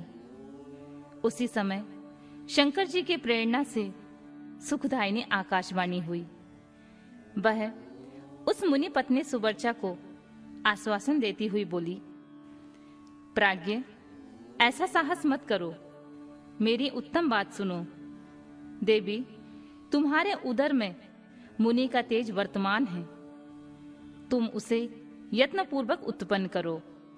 पीछे तुम्हारी जैसी इच्छा हो वैसा करना, क्योंकि शास्त्र का ऐसा आदेश है कि गर्भवती को अपना शरीर नहीं जलाना चाहिए, अर्थात सती नहीं होना चाहिए। नंदीश्वर कहते हैं, मुनीश्वर, यूं कहकर आकाशवाणी उपराम हो गई। उसे सुनकर वह मुनि पत्नी क्षण भर के लिए विस्मय में पड़ गई, परंतु उस सती साध्वी सुवर्चा को तो पतिलोक की प्राप्ति हो अभिष्ट थी। अतः उसने बैठकर पत्थर से अपने उदर को विदीर्ण कर डाला। तब उसके पेट से मुनिवर दधीच का वह गर्भ बाहर निकल आया। उसका शरीर परम दिव्य और प्रकाशमान था तथा वह अपनी प्रभा से 10 दिशाओं को उद्दासित कर रहा था। तात दधीच के उत्तम तेज से प्रादुर्भूत हुआ वह गर्भ अपनी लीला करने में समर्थ साक्षात रुद्र का अवतार था। मुनि प्रिया सुवर्चा ने दिव्य स्वरूपधारी उस पुत्र को देखकर मन ही मन समझ लिया कि यह रुद्र का अवतार है। फिर तो वह महासाध्वी परमानंद मग्न हो गई और शीघ्र ही उसे नमस्कार करके उसकी स्तुति करने लगी। मुनीश्वर, उसने उस स्वरूप को अपने हृदय में धारण कर लिया। तदनंतर पतिलोक की कामना वाली विमलेक्षणा माता सुवर्चा मुस्कुराकर अपने उस पुत्र से परम स्नेह पूर्वक बोली, तात्पर्य में शांत, तुम वृक्ष के निकट चिरकालमय तक स्थित रहो। महाभाग, तुम समस्त प्राणियों के लिए सुखदाता हो और अब मुझे प्रेम पूर्वक पति लोक में जाने के लिए आज्ञा दो। वहां पति के साथ रहती हुई मैं रुद्र रूपधारी तुम्हारा ध्यान करती रहूंगी। नंदीश्वर कहते हैं, मुने साध्वी सुवर्चा ने अपने पुत्र से यूं कहकर परम समाधि द्वारा पति का ही अनुगमन किया। मुनिवर, इस प्रकार दधीची पत्नी सुवर्चा शिवलोक में पहुंचकर अपने पति से जा मिली और आनंद पूर्वक शंकर जी की सेवा करने लगी। तात इतने में ही हर्ष से भरे हुए इंद्र सहित समस्त देवता मुनियों के साथ आमंत्रित हुए की तरह शीघ्रता से वहां पहुंचे। तब प्रसन्न बुद्धि वाले ब्रह्मा ने उस बालक का नाम पिपलाद रखा। फिर सभी देवता महोत्सव मनाकर अपने अपने धाम को चले गए। तदनंतर महान ऐश्वर्यशाली रुद्रा अवतार पिपलाद उसे अश्रफ्थ के नीचे लोकों की हित कामना से चिरकालिक तप में प्रवृत्त हुए। लोकाचार का अनुसरण करने वाले पिपलाद का यूं तपस्या करते हुए बहुत बड़ा समय व्यतीत हो गया। तदनंतर पिपलाद ने राजा अनरण्य की कन्या पद्या से विवाह करके तरुण हो उसके साथ विलास किया। उन मुनि के 10 पुत्र हुए। वे सब के सब पिता के ही समान महात्मा और उग्र तपस्वी थे। वे अपनी माता पद्या के सुख की वृद्धि करने वाले हुए। इस प्रकार महाप्रभु शंकर के लीला अवतार मुनिवर पिपलाद ने महान ऐश्वर्यशाली तथा नाना प्रकार की लीलाएं की। उन कृपालु ने जगत में शनेश्वर की पीड़ा को, जिसका निवारण करना सबकी शक्ति से बाहर था, देखकर लोगों को प्रसन्नता पूर्वक यह वरदान दिया कि जन्म से लेकर 16 वर्ष तक की आयु वाले मनुष्यों को तथा शिव भक्तों को शनि की पीड़ा नहीं हो सकती। यह मेरा वचन सर्वथा सत्य है। यदि कहीं शनि मेरे वचन का अनादर करके उन मनुष्यों को पीड़ा पहुंचाएगा तो वह निसंदेह भस्म हो जाएगा। तात इसलिए उसी भय से भीत हुआ ग्रह श्रेष्ठ शनेश्वर विकृत होने पर भी वैसे भी मनुष्यों को पीड़ा नहीं पहुंचाता। मुनिवर, इस प्रकार मैंने लीला से मनुष्य रूप धारण करने वाले पिपलाद का उत्तम चरित्र तुम्हें सुना दिया। यह संपूर्ण कामनाओं को पूर्ण करने वाला है। गाधी, कौशिक और महामुनि पिपलाद, ये तीनों स्मरण किए जाने पर शनेश्वर जनित पीड़ा का नाश कर देते हैं। वे मुनिवर दधीची, जो परम ज्ञानी सत्पुरुषों के प्रिय तथा महान शिव भक्त थे, धन्य हैं जिनके यहाँ स्वयं आत्मज्ञानी महेश्वर पिपलाद नामक पुत्र होकर उत्पन्न हुए। तात यह आख्यान निर्दोष, स्वर्गप्रद, कुग्रह जनित, दोषों का संहारक, संपूर्ण मनोरथों का पूरक और शिव भक्ति की विशेष वृद्धि करने वाला है।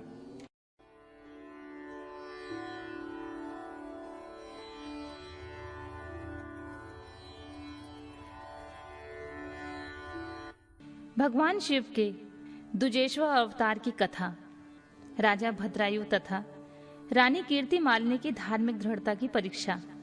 तदनंतर वैश्यनाथ अवतार का वर्णन करके नंदीश्वर ने दुजेश्वर अवतार का प्रसंग चलाया। वे बोले, तात, पहले जिन नृपश्रेष्ठ भद्रायु का परिचय दिया गया था और जिन पर भगवान शिव ने ऋषभ रूप से अनुग्रह किया था, उन्हीं नरेश के धर्म की परीक्षा लेने के लिए वे भगवान फिर दुजेश्वर रूप में प्रकट हुए थे।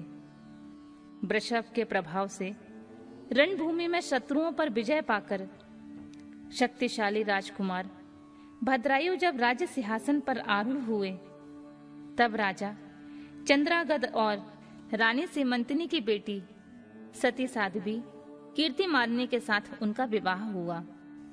किसी समय राजा भद्रायु ने अपनी धर्मपत्नी के साथ वसंत ऋतु में विहार करने के लिए एक गहन वन में प्रवेश किया। उनकी पत्नी शरणागत जनों का पालन करने वाली थी। राजा का भी ऐसा नियम था।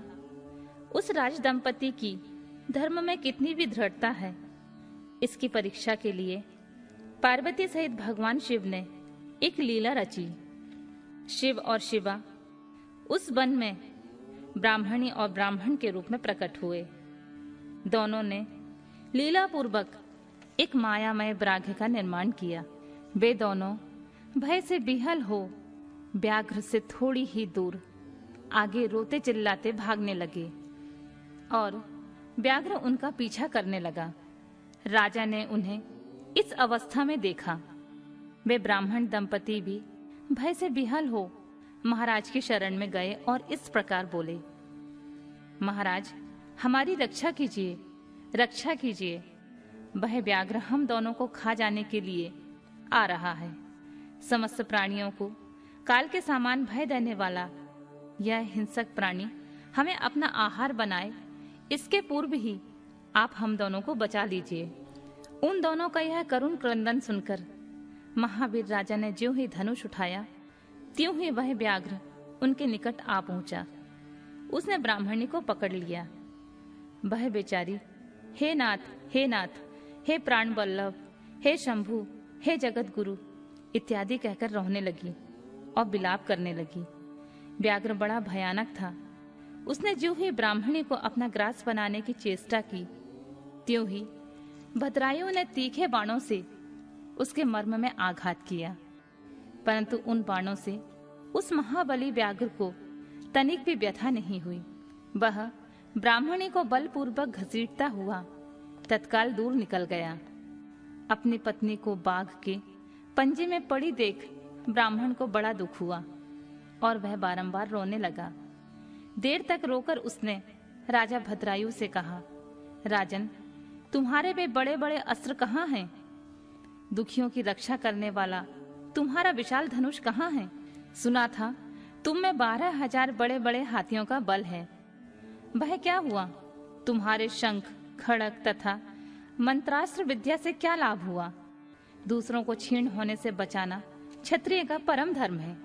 धर्मज्ञ राजा अपना धन और प्राण देकर भी शरण में आए हुए दीन दुखियों की रक्षा करते हैं। जो प्राणियों की प्राण रक्षा नहीं कर सकते, ऐसे लोगों के लिए तो जीने की अपेक्षा मर जाना ही अच्छा है। इस प्रकार ब्राह्मण का विलाप और उसके मुख से अपने पराक्रम की निंदा सुनकर राजा ने शोक से मन ही मन इस प्रकार विचार किया, अहो, आज भाग्य के उलट फेर से मेरा पराक्रम नष्ट हुआ है, मेरे धर्म का भी नाश हो गया है। अतः अब मेरी संपदा, राज्य और आयु का भी निश्चय ही नाश हो जाएगा। यूं विचार करके राजा भद्रायु ब्राह्मण के चरणों में गिर पड़े और उसे धीरज बंधाते हुए बोले, ब्राह्मण, मेरा पराक्रम नष्ट हो गया। महामते, मुझ क्षत्रिय धर्म पर कृपा करके शोक छोड़ दीजिए। मैं आपको मनोवांछित पदार्थ दूंगा। यह राज्य, यह रानी और यह मेरा शरीर सब कुछ आपके अधीन है। बोलिए, आप क्या चाहते हैं? ब्राह्मण बोले, राजन, अंधे को दर्पण से क्या काम? जो भिक्षा मांगकर जीवन निर्वाह करता हो, वह बहुत से घर लेकर क्या करेगा? जो मूर्ख है उसे पुस्तक से क्या काम? और जिसके पास स्त्री नहीं है वह धन लेकर क्या करेगा? मेरी पत्नी चली गई, मैंने कभी काम का सुख उपभोग नहीं किया, अतः काम भोग के लिए अपनी इस रानी को मुझे दे दीजिए। राजा ने कहा, ब्राह्मण, क्या यही तुम्हारा धर्म है? क्या तुम्हें गुरु ने यही उपदेश किया है? क्या तुम नहीं जानते कि पराई स्त्री का स्पर्श स्वर्ग एवं सूर्ययश की हानि करने वाला है? पर स्त्री के उपभोग से जो पाप कमाया जाता है उसे सैकड़ों प्रायश्चितों द्वारा भी नहीं धोया जा सकता। ब्राह्मण बोले, राजन, मैं अपनी तपस्या से भयंकर ब्रह्म हत्या तथा मदिरापान जैसे पाप का नाश कर डालूंगा। फिर पर स्त्री संगम किस गिनती में है? अतः आप अपनी इस भार्या को मुझे अवश्य दे दीजिए, अन्यथा आप निश्चय ही नरक में पड़ेंगे। ब्राह्मण की इस बात पर राजा ने मन ही मन विचार किया कि ब्राह्मण के प्राणों की रक्षा न करने से महापाप होगा, अतः इससे बचने के लिए पत्नी को दे डालना ही श्रेष्ठ है। इस श्रेष्ठ ब्राह्मण ने अपनी पत्नी को देखकर, मैं पाप से मुक्त हूं, शीघ्र ही अग्नि में प्रवेश कर जाऊंगा। मन ही मन ऐसा निश्चय करके राजा ने आग जलाई और ब्राह्मण को बुलाकर उसे अपनी पत्नी दे दी। तत्पश्चात स्नान करके पवित्र हो देवताओं को प्रणाम करके उन्होंने अग्नि की 2 बार परिक्रमा की और एकाग्रचित होकर भगवान शिव का ध्यान किया। इस प्रकार राजा को अग्नि में गिरने के लिए उद्यत देख जगतपति भगवान विश्वनाथ सहसा वहां प्रकट हो गए। उनके 5 मुख थे, मस्तक पर चंद्रकला आभूषण का काम दे रही थी, सब कुछ पीले रंग की जटा में लटकी हुई थी। वे कोटि कोटि सूर्यों के समान तेजस्वी थे।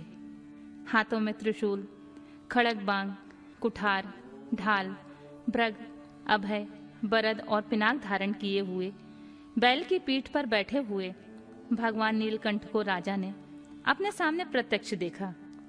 उनके दर्शन जनित आनंद से मुक्त हो राजा भद्रायु ने हाथ जोड़कर उनका स्तवन किया। राजा ने स्तुति करने पर पार्वती के साथ प्रसन्न हुए महेश्वर ने कहा, राजन, तुमने किसी अन्य का चिंतन न करके जो सदा सदा मेरा पूजन किया है, तुम्हारी इस भक्ति के कारण तुम्हारे द्वारा की हुई इस पवित्र स्तुति को सुनकर मैं बड़ा प्रसन्न हुआ हूँ। तुम्हारे भक्ति भाव की परीक्षा के लिए मैं स्वयं ब्राह्मण बनकर आया था, जिसे व्याघ्र ने ग्रस लिया था। वह ब्राह्मणी और कोई नहीं, ये गिरजा नंदिनी उमा देवी ही थी। तुम्हारे बाण मारने से ही शरीर में चोट नहीं पहुंची, यह व्याघ्र माया निर्मित था। तुम्हारे धैर्य को देखने के लिए ही मैंने तुम्हारी पत्नी को मांगा था। इस कीर्ति मालिनी की और तुम्हारी भक्ति से मैं संतुष्ट हूँ। तुम कोई दुर्लभ वर मांगो, मैं उसे अवश्य दूंगा। राजा बोले, देव, आप साक्षात परमेश्वर हैं। आपने सांसारिक ताप से घिरे हुए मुझ अधम को ही जो प्रत्यक्ष दर्शन दिया है, यही मेरे लिए महान वर है। देव, आप वरदाताओं में श्रेष्ठ हैं। आपसे मैं दूसरा कोई वर नहीं मांगता। मेरी यही इच्छा है कि मैं, मेरी रानी, मेरे माता पिता पद्याकर वैश्य और उसके पुत्र सुनय, इन सबको आप अपना पार्श्ववर्ती सेवक बना लीजिए। तत्पश्चात रानी कीर्ति मालिनी ने प्रणाम करके अपनी भक्ति से भगवान शंकर को प्रसन्न किया और यह उत्तम वर मांगा, महादेव, मेरे पिता चंद्रागद और माता सीमंतिनी, इन दोनों को भी आपके समीप निवास प्राप्त हो। भक्त वत्सल भगवान शंकर ने प्रसन्न होकर एवं अस्तु कहा और उन दोनों पति पत्नी को इच्छा अनुसार वर देकर वे क्षण भर में अंत ध्यान हो गए। इधर राजा ने कीर्ति मालिनी के साथ प्रिय विषयों का उपभोग किया और 10,000 वर्षों तक राज्य करने के पश्चात अपने पुत्रों को राज्य देकर उन्होंने शिव जी को परम पद को प्राप्त किया। राजा और रानी दोनों ही भक्ति पूर्वक महादेव जी की पूजा करके भगवान शिव के धाम को प्राप्त हुए। यह परम पवित्र, पापनाशक एवं अत्यंत गोपनीय भगवान शिव का विचित्र गुणानुवाद जब विद्वानों को सुनाता है अथवा स्वयं भी शुद्ध चित होकर पढ़ता है, वह इस लोक में भोग ऐश्वर्य को प्राप्त करके अंत में भगवान शिव को प्राप्त होता है।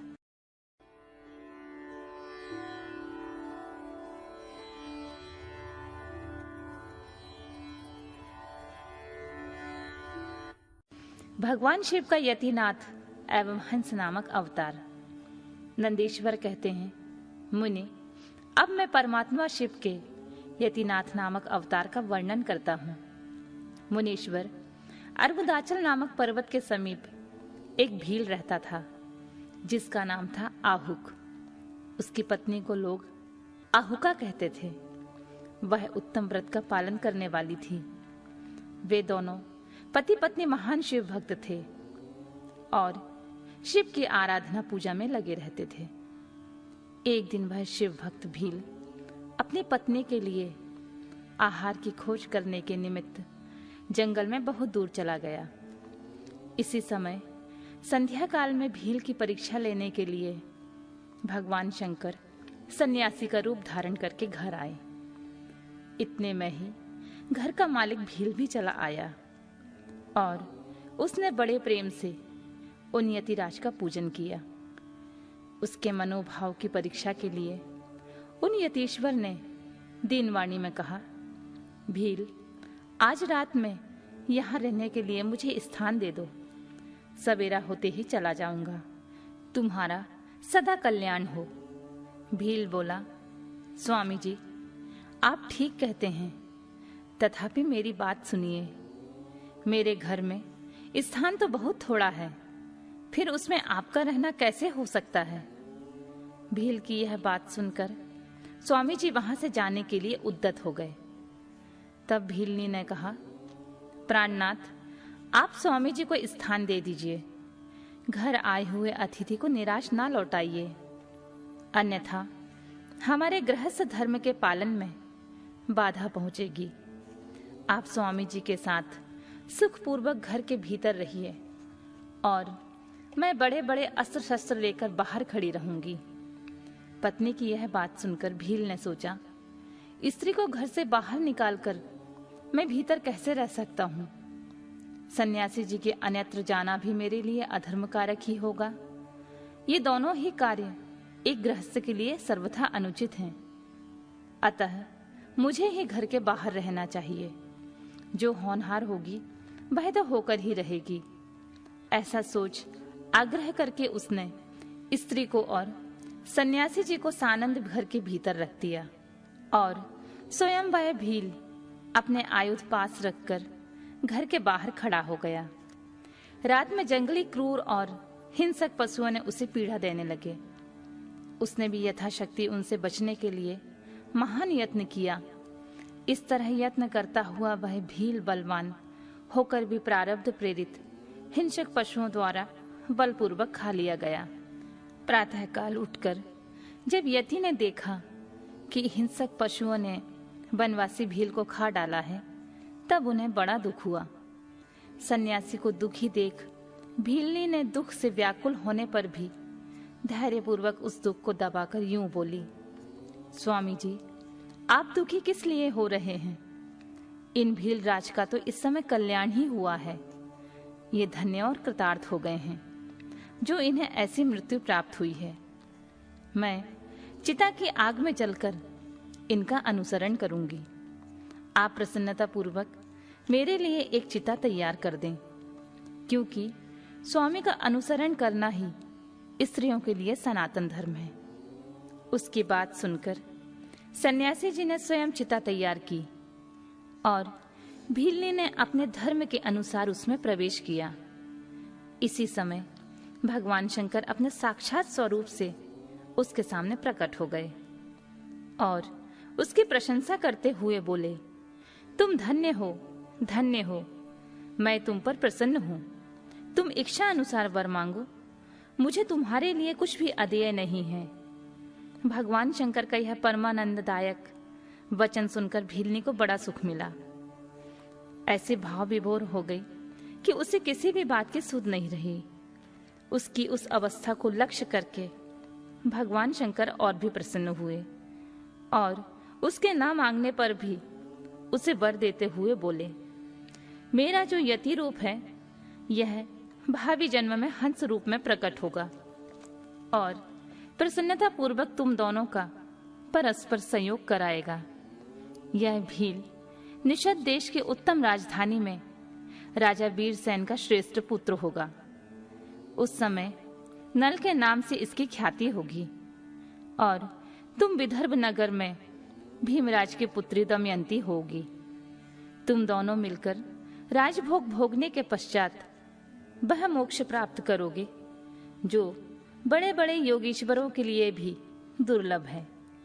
नंदीश्वर कहते हैं, मुनि, ऐसा कहकर भगवान शिव उस समय लिंग रूप में स्थित हो गए। वह भील अपने धर्म से विचलित नहीं हुआ था, अतः उसी के नाम पर उस लिंग को अचलेश नामक संज्ञा दी गई। दूसरे जन्म में वह आहुक नामक भील नैषद नगर में वीरसेन के पुत्र हो महाराज नल के नाम से विख्यात हुआ और आहुका नाम की भीलनी विदर्भ नगर में राजा भीम की पुत्री दमयंती हुई और वे यतिनाथ शिव जहां हंस रूप में प्रकट हुए, उन्होंने दमयंती का नल के साथ विवाह कराया। पूर्व जन्म में सत्कार जनित पुण्य से प्रसन्न हो भगवान शिव ने हंस का रूप धारण करके उन दोनों को सुख दिया। हंस अवतारधारी शिव भांति भांति की बातें करने और संदेश पहुंचाने में कुशल थे। वे नल और दमयंती दोनों के लिए परमानंददायक हुए।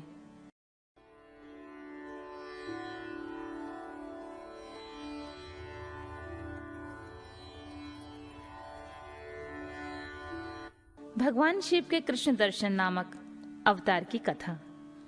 नंदीश्वर कहते हैं, सनत कुमार जी, भगवान शंभु के उत्तम अवतार का नाम कृष्ण दर्शन है, जिसने राजा नभ को ज्ञान प्रदान किया था। उसका वर्णन करता हूं, सुनो। श्राद्ध देव नामक मनु के जो इक्ष्वाकु आदि पुत्र थे, उनमें नवम नाम का नभक था, जिनका पुत्र नभाग नाम से प्रसिद्ध हुआ। नभाग के ही पुत्र अम्बरीश हुए, जो भगवान विष्णु के भक्त थे तथा जिनकी ब्राह्मण भक्ति देखकर उनके ऊपर महर्षि दुर्वासा प्रसन्न हुए। मुने, अम्बरीश के पितामह जो नभक कहे गए थे, उनके चरित्र का वर्णन सुनो। उन्हीं को भगवान शिव ने ज्ञान प्रदान किया था। मनुपुत्र नमक बड़े बुद्धिमान थे।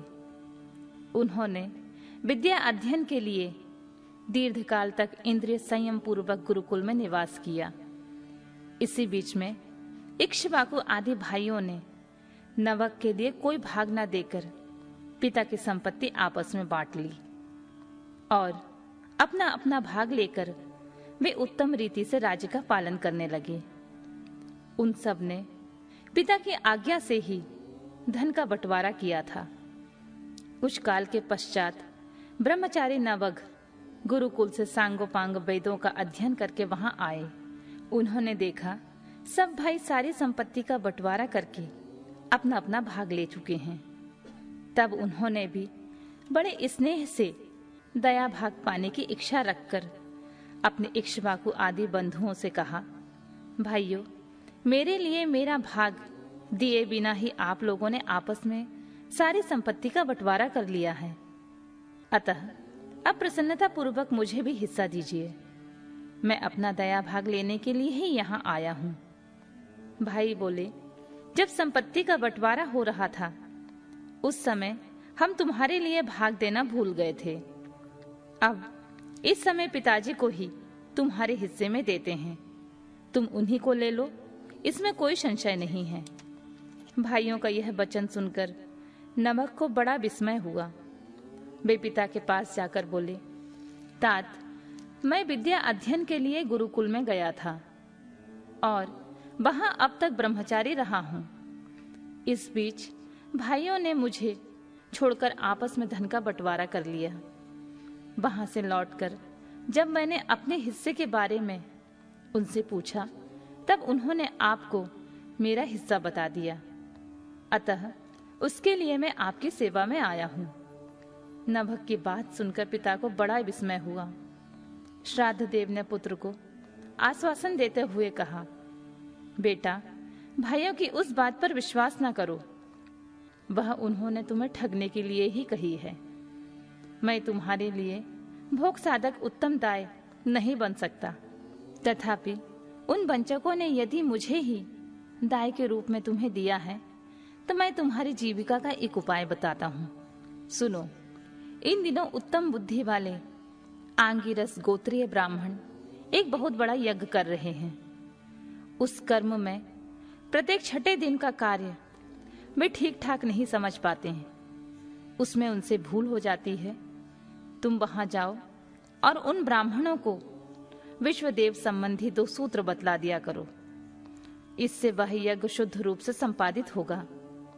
वह यज्ञ समाप्त होने पर वे ब्राह्मण जब स्वर्ग को जाने लगेंगे, उस समय संतुष्ट होकर अपने यज्ञ से बचा हुआ सारा धन तुम्हें दे देंगे। पिता की यह बात सुनकर सत्यवादी नवघ बड़ी प्रसन्नता के साथ उस उत्तम यज्ञ में गए। मुने, वहां छठे दिन के कर्म में बुद्धिमान मनुपुत्र ने वैश्वदेव संबंधी दोनों सूत्रों का स्पष्ट रूप से उच्चारण किया। यज्ञ कर्म समाप्त होने पर वे आंगिरस ब्राह्मण यज्ञ से बचा हुआ अपना अपना धन नवघ को देकर स्वर्गलोक को चले गए। उस यज्ञ शिष्ट धन को जब वे ग्रहण करने लगे, उस समय सुंदर लीला करने वाले भगवान शिव तत्काल वहां प्रकट हो गए। उनके सारे अंग बड़े सुंदर थे, परंतु नेत्र काले थे। उन्होंने नभग से पूछा, तुम कौन हो जो इस धन को ले जा रहे हो? यह तो मेरी संपत्ति है। तुम्हें यहाँ किसने भेजा है? यह सारी बातें ठीक ठाक बताओ। नभग ने कहा, यह तो यज्ञ से बचा हुआ धन है जिसे ऋषियों ने मुझे दिया है। अब यह मेरी संपत्ति है, इसको लेने में तुम मुझे क्यों रोक रहे हो? कृष्ण दर्शन ने कहा, तात, हम दोनों के इस झगड़े में तुम्हारे पिता ही पंच रहेंगे।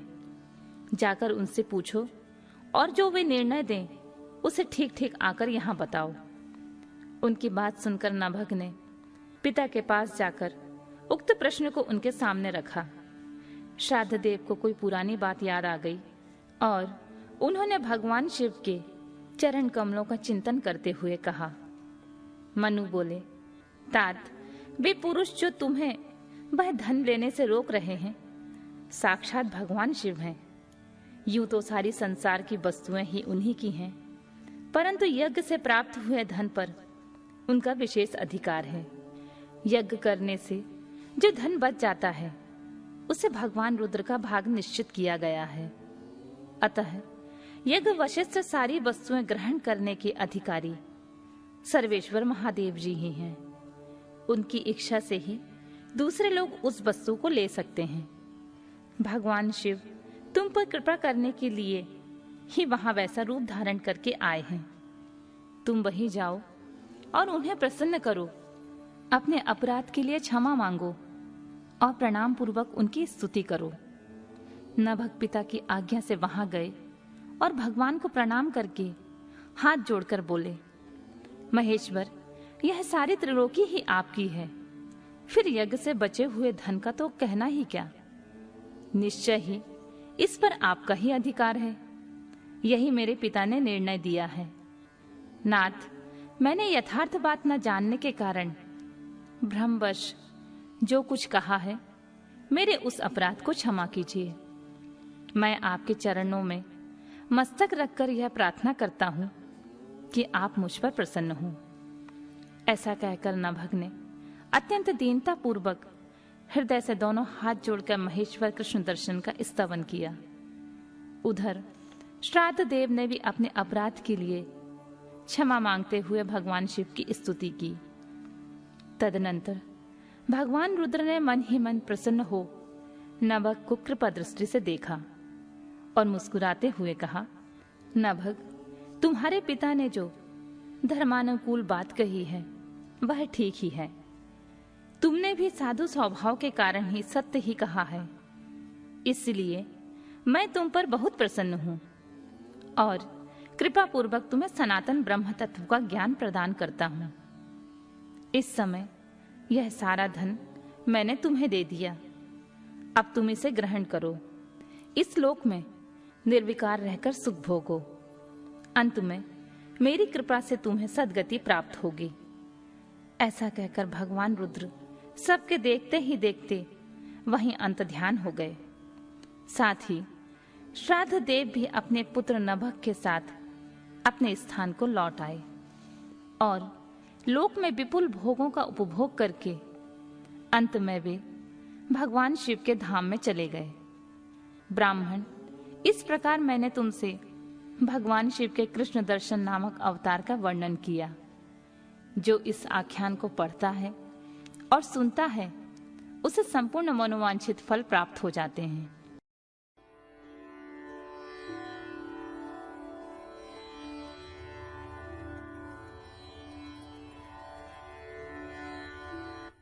भगवान शिव के अवधूतेश्वर अवतार की कथा और उनकी महिमा का वर्णन। नंदीश्वर कहते हैं, सनत कुमार जी, अब तुम परमेश्वर शिव के अवधूतेश्वर नामक अवतार का वर्णन सुनो, जिसने इंद्र के घमंड को चूर चूर कर दिया था। पहले की बात है, इंद्र संपूर्ण देवताओं तथा बृहस्पति जी को साथ लेकर भगवान शिव का दर्शन के लिए कैलाश पर्वत पर गए। उस समय बृहस्पति और इंद्र के शुभ आगमन की बात जानकर भगवान शंकर उन दोनों की परीक्षा लेने के लिए अवधूत बन गए। उनके शरीर पर ना कोई वस्त्र था। वे प्रज्वलित अग्नि के समान तेजस्वी होने के कारण महाभयंकर जान पड़ते थे। उनकी आकृति बड़ी सुंदर दिखाई देती थी। वे राह रोककर खड़े थे। बृहस्पति और इंद्र ने शिव के समीप जाते समय देखा, एक अद्भुत शरीरधारी पुरुष रास्ते के बीच में खड़ा है। इंद्र को अपने अधिकार पर बड़ा गर्व था, इसलिए वे यह न जान सके कि ये साक्षात भगवान शंकर हैं। उन्होंने मार्ग में खड़े हुए पुरुष से पूछा, तुम कौन हो? इस नग्न अवधूत वेश में कहां से आए हो? तुम्हारा नाम क्या है? ये सब बातें ठीक ठीक बताओ, देर ना करो। भगवान शिव अपने स्थान पर हैं या इस समय कहीं अन्यत्र गए हैं। मैं देवताओं तथा गुरुजी के साथ उन्हीं के दर्शन के लिए जा रहा हूं। इंद्र के बारंबार पूछने पर भी महान कौतुक करने वाले अहंकारी यो महायोगी त्रिलोकीनाथ शिव कुछ ना बोले, चुप ही रहे। तब अपने ऐश्वर्य का घमंड रखने वाले देवराज इंद्र ने रोष में आकर उस जटाधारी पुरुष को फटकारा और इस प्रकार कहा, अरे मूढ़, दुर्मते, तू बार बार पूछने पर भी उत्तर नहीं देता, अतः तुझे वज्र से मारता हूं। देखूं कौन तेरी यहां रक्षा करता है। ऐसा कहकर उस दिगंबर पुरुष की ओर क्रोधपूर्वक देखते हुए इंद्र ने उसे मार डालने के लिए वज्र उठाया। यह देख भगवान शंकर ने शीघ्र ही उस वज्र का स्तंभन कर दिया। उनकी बाह अकड़ गई, इसलिए वे वज्र का प्रहार न कर सके। तदनंतर वह पुरुष तत्काल ही क्रोध के कारण तेज से प्रज्वलित हो उठा, मानो इंद्र को जलाए देता हो। भुजाओं के स्तंभित हो जाने के कारण शची वल्लभ इंद्र क्रोध से उस सर्प की भांति जलने लगे, जिसका पराक्रम मंत्र के बल से अवरुद्ध हो गया हो। बृहस्पति ने उस पुरुष को अपने तेज से प्रज्वलित होता देख तत्काल ही यह समझ लिया कि यह साक्षात भगवान हरि हैं। फिर तो वे दोनों हाथ जोड़कर प्रणाम करके उनकी स्तुति करने लगे। स्तुति के पश्चात उन्होंने इंद्र को उनके चरणों में गिरा दिया और कहा, दीनानाथ महादेव, यह इंद्र आपके चरणों में पड़ा है, आप इसका और मेरा उद्धार करें। हम दोनों पर क्रोध नहीं, प्रेम करें। महादेव, शरणागत इंद्र की रक्षा कीजिए। आपके ललाट से प्रकट हुई यह आग इन्हें जलाने के लिए आ रही है। बृहस्पति की यह बात सुनकर अवधूत वेशधारी करुणा सिंधु शिव ने हंसते हुए कहा, अपने नेत्र से रोषवश बाहर निकली हुई अग्नि को मैं पुनः कैसे धारण कर सकता हूं? क्या सर्प अपनी छोड़ी हुई केचुल को फिर ग्रहण करता है? बृहस्पति बोले, देव भगवान, भक्त सदा ही कृपा के पात्र होते हैं। आप अपने भक्त वत्सल नाम को चरितार्थ कीजिए और इस भयंकर तेज को कहीं अन्यत्र डाल दीजिए। रुद्र ने कहा, देव गुरु, मैं तुम पर प्रसन्न हूं, इसलिए उत्तम वर देता हूं। इंद्र को जीवन दान देने के कारण आज से तुम्हारा एक नाम जीव भी होगा। मेरे ललाट बरती नेत्रों से जो यह आग प्रकट हुई है, इसे देवता नहीं सह सकते, अतः इसको मैं बहुत दूर छोड़ूंगा, जिससे यह इंद्र को पीड़ा ना दे सके। ऐसा कहकर अपने तेजस स्वरूप उस अद्भुत अग्नि को हाथ में लेकर भगवान शिव ने क्षार समुद्र में फेंक दिया। वहां फेंके जाते ही भगवान शिव का वह तेज एक बालक के रूप में परिणत हो गया, जो सिंधु पुत्र जलंधर के नाम से विख्यात हुआ। फिर देवताओं की प्रार्थना से भगवान शिव ने ही असुरों के स्वामी जलंधर का वध किया था। अवधूत रूप में ऐसी सुंदर लीला करके लोक कल्याणकारी शंकर वहां से अंतर्ध्यान हो गए। फिर सब देवता अत्यंत निर्भय एवं सुखी हुए। इंद्र और बृहस्पति भी उस भय से मुक्त हो उत्तम सुख के भागी हुए। जिसके लिए उनका आना हुआ था, वह भगवान शिव का दर्शन पाकर कृतार्थ हुए। इंद्र और बृहस्पति प्रसन्नता पूर्वक अपने स्थान को चले गए। सनत कुमार जी, इस प्रकार मैंने तुमसे परमेश्वर शिव के अवधूतेश्वर नामक अवतार का वर्णन किया है, जो दुष्टों को दंड एवं भक्तों को परम आनंद प्रदान करने वाला है। यह दिव्य आख्यान पाप का निवारण करके यश, स्वर्ग, भोग, मोक्ष तथा संपूर्ण मनोवांछित फलों की प्राप्ति कराने वाला है। जो प्रतिदिन एकाग्रचित हो इसे सुनता है या सुनाता है, वह इस लोक में संपूर्ण सुखों का उपभोग करके अंत में शिव की गति को प्राप्त कर लेता है।